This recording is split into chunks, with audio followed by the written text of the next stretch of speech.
56. They work on behalf of the Pope. They also got the 79, just like Knights Templar 79 in that cipher.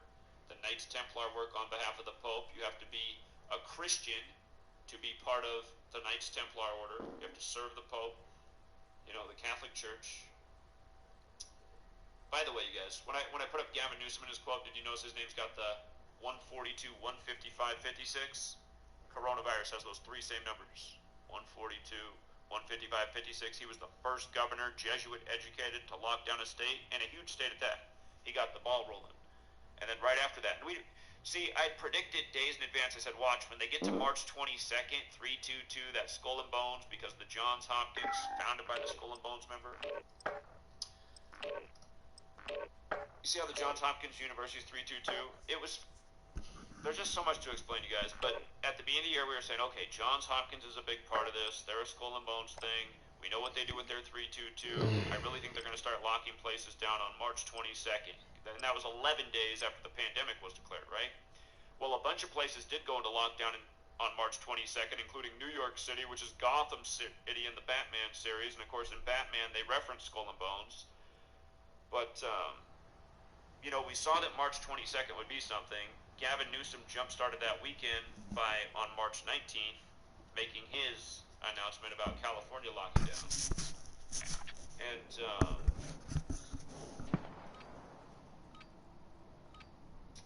oh yeah, the founder of... Hold it for deployment. Now's a good time to warm up. Gilman, just like that.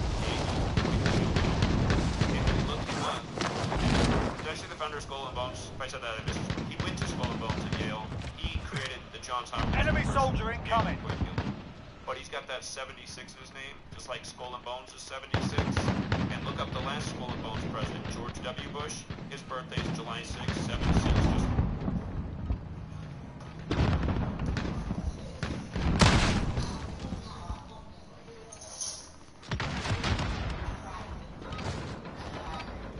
You're done warming up. Stand by for deployment to the war zone.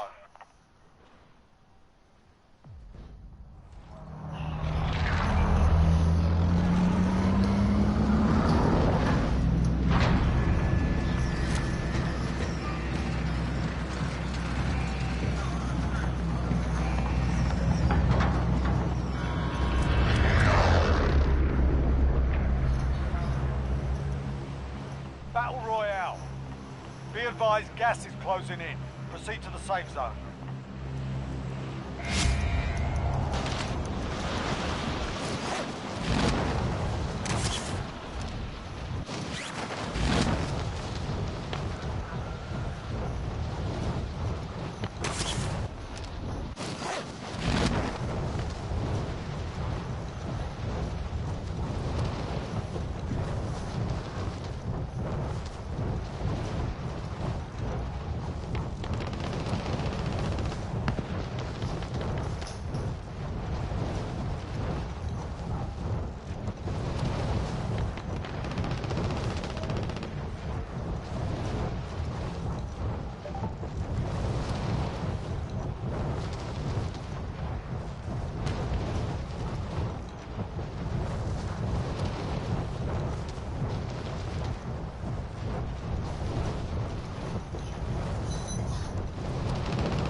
Controversial figures on the internet. A lot of people have been asking me to consider Charleston J. Mike is in the building. Hey, what's up, man? Hey, what's up, guys?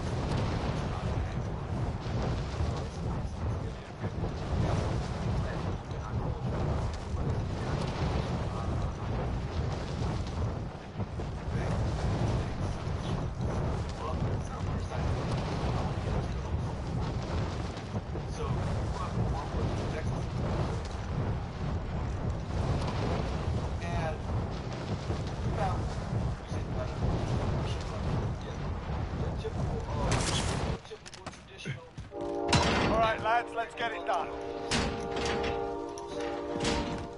My mother was a teenage mother. My brother at 15 had me at 17. My dad was in the Navy. I was in the I like to describe it as a typical traditional single parent home. But I grew up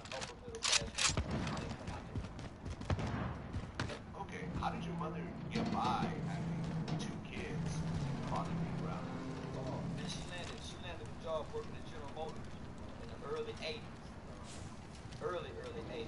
So I vividly remember our lives kind of changing from rags to riches, kind of like seemingly overnight.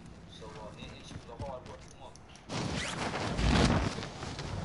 That's never true.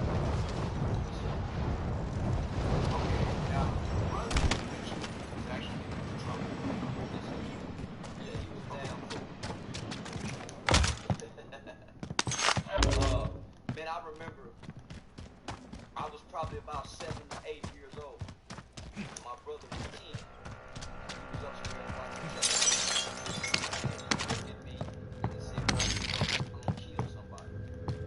And it shocked the shit out of me. I looked at him, ran downstairs, told my mother, "Mama, kids will say when we grow up, we gonna kill somebody." "Boy, come here, right now."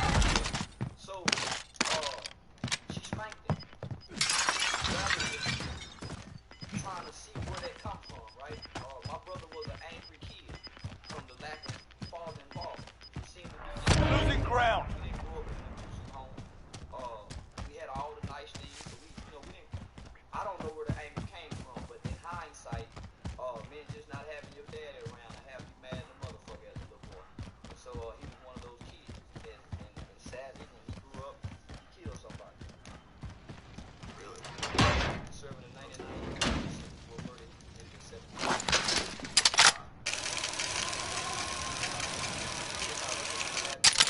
I didn't feel sorry to hear that until he told me how much fun they have. And we'll get to that later. Okay. Well, you always hear mothers say, don't play with that, you'll shoot your eye out. Yeah. But in your case, that actually happened. Yeah, man, playing with a homemade slingshot. Back in our day, we used to take the pencil, get the rubber band, and you shoot it. That motherfucker shoot off like a bullet. Well, I took the rubber band and I pulled it back as far as that motherfucker could go. And rather than the rubber band shooting off, the pencil flicked back and hit me in the eye. 2 days later, Mom took us to the circus.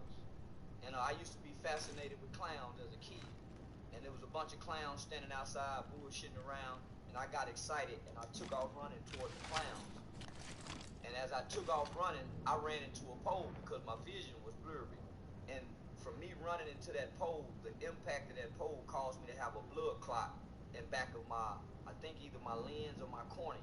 So I had 9 eye surgeries from the time I was 7 years old to the 6th grade before they removed my right eye. Right, you have a glass eye. Yeah, prosthetic lens. Yeah. Okay, did that make it hard? Because you don't have depth perception, right? But man, a crazy person don't know they crazy. I've been blind with this one eye for so long. I don't think I forgot I had one eye because I lost it at such an early age in life. So the natural, the natural ways of a human is to adapt.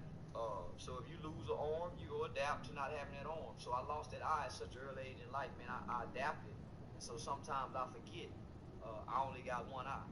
So yeah, I grew up fighting like I had 2 eyes, and I had to realize when I got grown, nigga, I've been fighting at a disadvantage all my life. All it takes is one punch. So now I don't fight no more. You got to find somebody with one eye.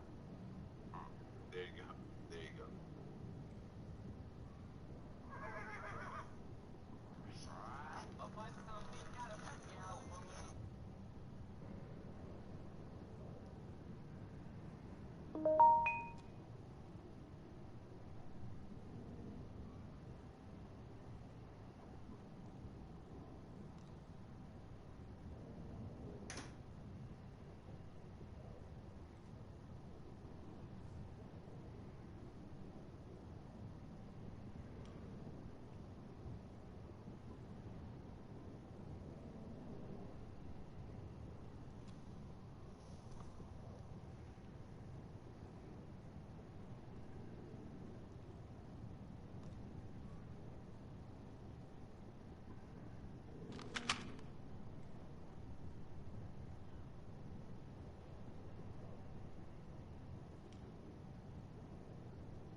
headed your way.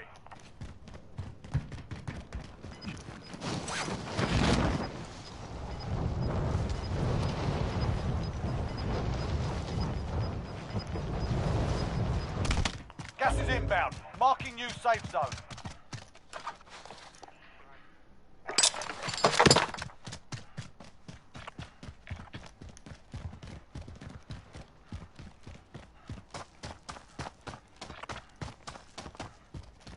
Mark out. Moving.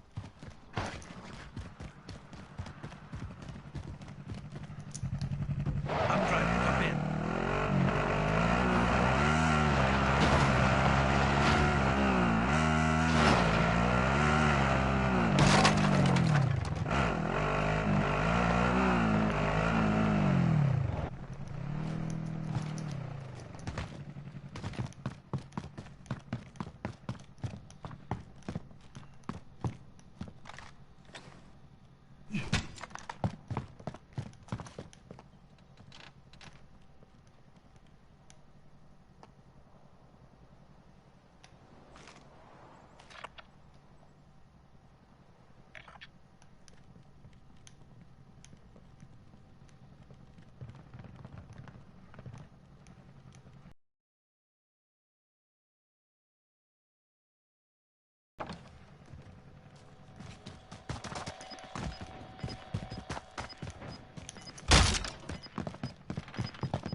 We've got gas moving in.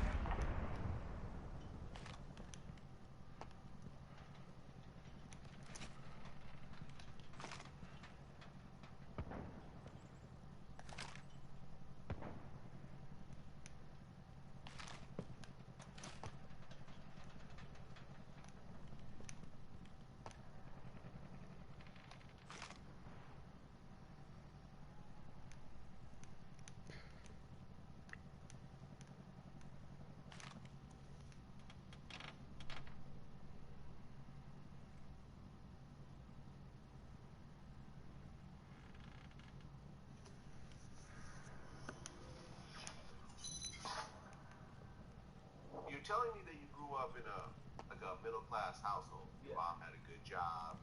You weren't struggling. Yeah. But then at one point, you ran away from home. You were what, 12 Yeah, years yeah, I'm old? 12 years Enemy old. soldier incoming. Okay, Typical, go ahead.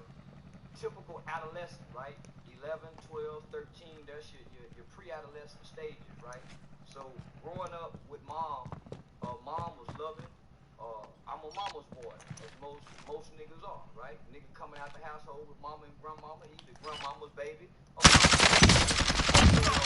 mother was loving. I slept in the bed with my mama up until I was 9, 10 years old. She had to tell me, boy, go sleep in your own bed. My mother kissed us on our cheeks. We got hugs. So I come from love. But when I began to run away from home, it's because I had got exposed to the street shit, right? I had got exposed to the older guys. My brother had started getting in trouble. So I didn't want to follow mom's rules. I didn't want to come in the house at 8 o'clock. I didn't want to have to get up on Saturdays and do major cleanup and wash dishes and wipe the walls and make sure the drawers is wiped out and the clothes is folded. So I didn't want to do that, man. I wanted to be like some of my friends who didn't have what I had, right? So I would run away from a good home. Enemy vehicle. Hang out in the projects with the kids, mothers who they had to sleep on the floor. They went to bed hungry. So I wanted to go to bed hungry. I didn't want to go to bed full and enjoy the luxury of what a middle class life provided. Because remember, black hip hop culture make it seem like coming from a good home, you weak. Coming from love, you weak. You know, if you come from clean sheets, you ain't real. So, man, I bought into the bullshit. I wanted to go be dirty so I can be real. I wanted to not have a mother who didn't care about me because I thought that was what made you real as a kid. So I would run away from my good home, man, so I can go be unruly and be a juvenile delinquent in the streets. Yeah, you had mentioned that the movie Colors had a big effect on you. And I remember I interviewed Leon, who was one of the actors in that movie. And we talked about how that was the first time Crips and Bloods were on the big screen. Colors, yes, the definitive gang movie. I was just talking to someone about that in this last movie I did because they hadn't heard of it. Right, and Colors was a very interesting film. You played Killer B in that film. Yeah. It starred Sean Penn and Robert Duvall. Dennis Hopper directed it. Legendary Dennis Hopper. Don Cheadle was in it. Damon Wayans was in it. Mario Lopez was in it. Yeah. But this was actually, I believe, the first film that actually put Bloods and Crips on the big screen. Gas Yeah, it is was closing in. definitive Relocating the safe zone.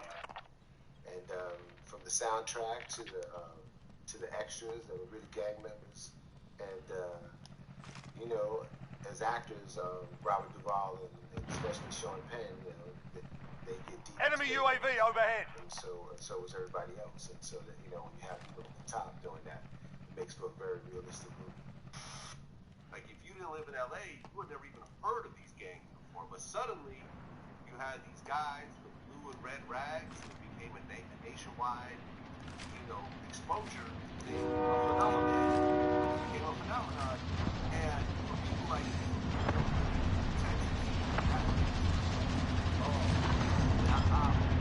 not only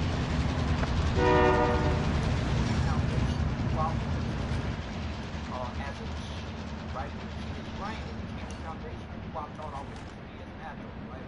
We had already saw the images, right? We just couldn't identify the images, right? We had saw coming to the neighborhoods wearing blue rags, wearing red rags, but as children, we had no idea what that meant until the movie Colors. Got gas moving in. What a blue rag, what a red rag, what a Crip, what a Blood was. And man, I remember after watching that movie, man, I started wearing a purple rag. I just wanted a bandana on, right? I started packing a pocket knife. I started saying I'm Hot Top. And man, I remember saying to my friend Patrick, may God rest his soul, man, that's how I want to die. How I saw Rocket and how, you know, how the two brothers killed each other. So Confucius, I learned this in college about Confucius. Confucius said he who controls images control minds. That's all they was doing, man. They were controlling our young minds with those gangster images. And my mom was at work, right? When I got out of school, my loving mother was kissing me on the forehead, said, I'll see y'all when I get off of work. Leave your homework on the table. Dinner is on the stove. Make sure you take a bath. So she gave us some instructions. But when she left the house, we had no parental supervision. So we was free to do whatever we wanted to do, as well as be influenced by all the things that not just our community, but our culture had to offer us, man. And at that time, we had gangsterism. And it was being introduced to a new generation of black children. And we took on that image.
Cluster strike incoming.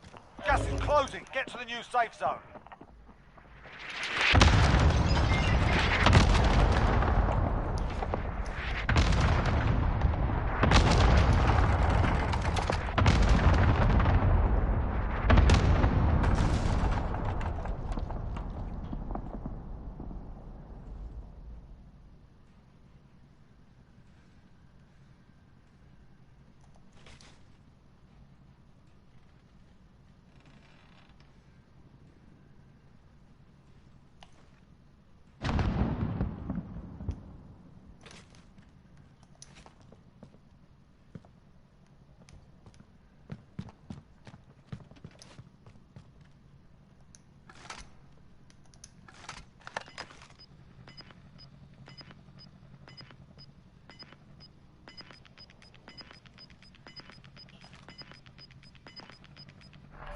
closing in.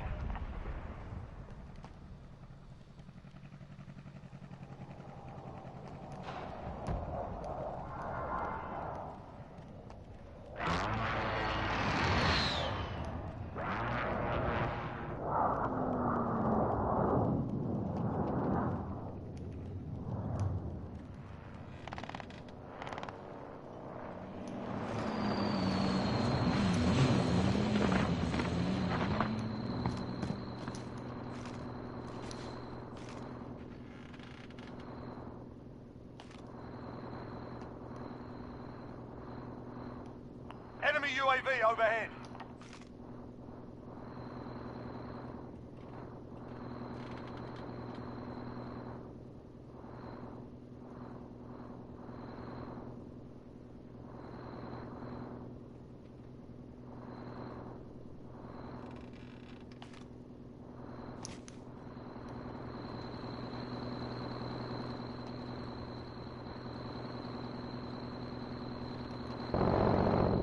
Enemy UAV overhead. Mark out. Moving.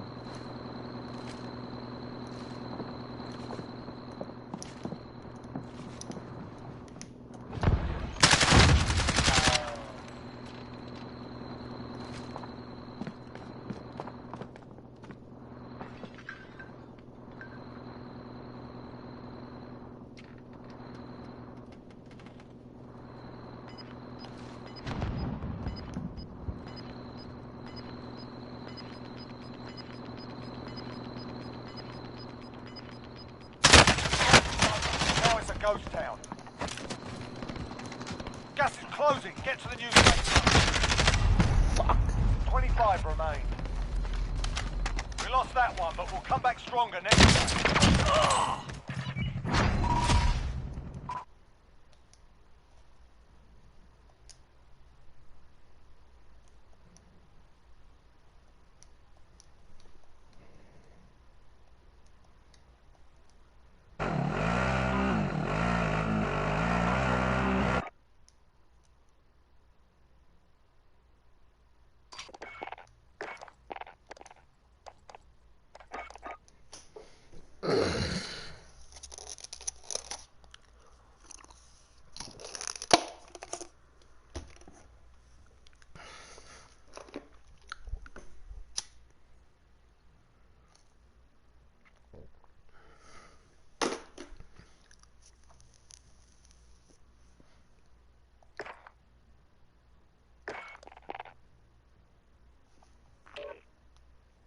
What's up, bro? What's good? Ain't shit, my nigga. Let's kill some shit. Shit.